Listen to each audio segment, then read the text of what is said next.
俺たちのクロス衣装震えてるんだよね。あんた持ってるんだろ。カオスを倒す。それが俺の使命だ。俺も。ああ、俺も同じだ。俺はジャック。ジェイド。アッシュ。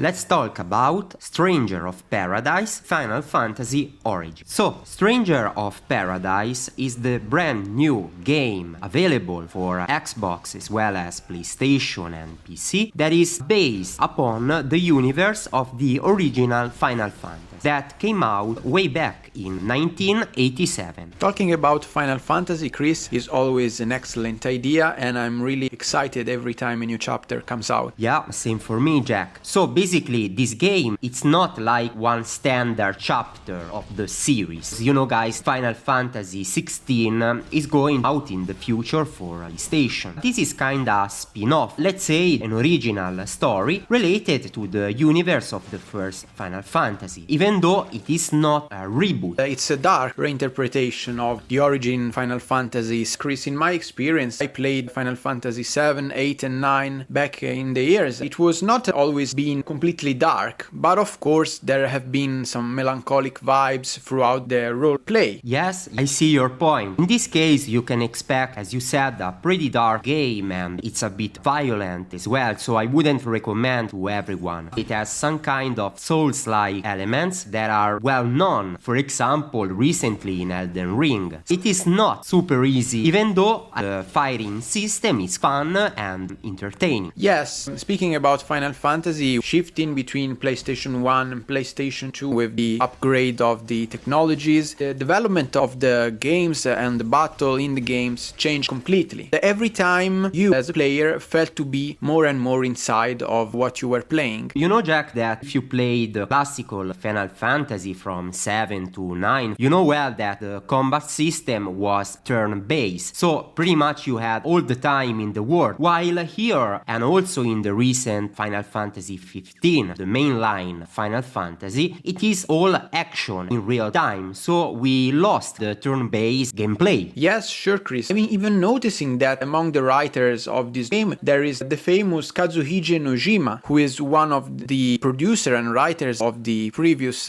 Final Fantasy. Also other names like Tetsuya Nomura and Fujiwara were two people who worked even back then in the other Final Fantasy chapters. You're totally right, Jack. Also, Stranger of Paradise is published by Square Enix and developed by Team Ninja. Team Ninja is well known worldwide for famous series such as Ninja Gaiden and Dead or Alive. I'm sure that many of our listeners are familiar too. So, in this case as well, the action component is great. I don't say that it's a perfect game by any means, but for what it offers, I think it's really spot on. I am playing on the Xbox Series X, can select performance mode as well as quality mode. You know, Jack, one pretty much stress the graphical aspect, while the other one the flow of the action. So about the performance mode, I didn't encounter any major issues, but selecting the quality mode, sometimes the frame rate kinda drops. So I wouldn't recommend, since it is a heavy action oriented game. Yeah, I understand it, Chris. Besides that, every Final Fantasy is characterized by a great soundtrack, you know, with beautiful piano as well as violin. Even in this case, the soundtrack plays a great role. Speaking about the story, it's nothing too complicated. You know, it's quite relatable to other Final Fantasy stories, but the major aspect of the game is the action itself. About myself, I combine the swordman class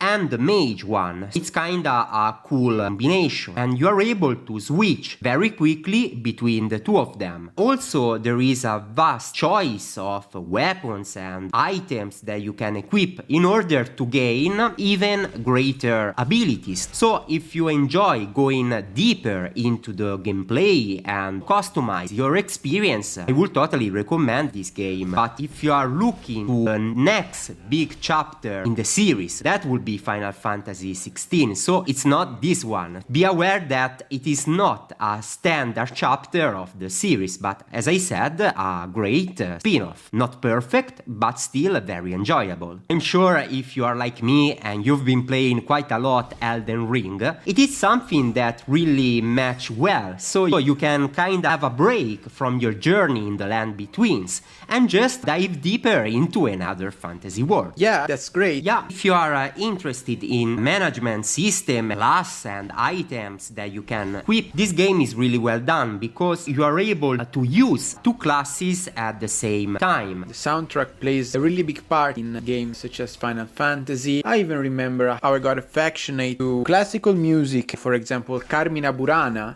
which were used back in Final Fantasy VIII. Even as a personal culture, it enriched me a lot. Guys, let us know what you think about this game, if you want to share some of your experience with the Final Fantasy brand overall. Yes, and if you like this content, make sure to subscribe and activate the bell in order to receive newer episodes in the near future. For those of you who are not familiar with us, my name is Chris, my co-host is Jack. We are the host of the Ocd Geeks podcast and YouTube channel. You can find it on YouTube as well as major podcast apps such as Spotify and Apple Podcast. Ocd Geeks is our second channel dedicated to gaming, while on Ocd Geeks you can expect contents related to geek pop culture, mostly focusing on TV series and movies. So if you are interested into these topics, you are more than welcome to check it out. Okay guys, find us in Instagram and Twitter at Chris_OCDGeeks and Jack_OCDGeeks. Visit our site www.ocdgeeks.me. Even for today, let them talk, our freaks. We keep playing on Ocd Geeks.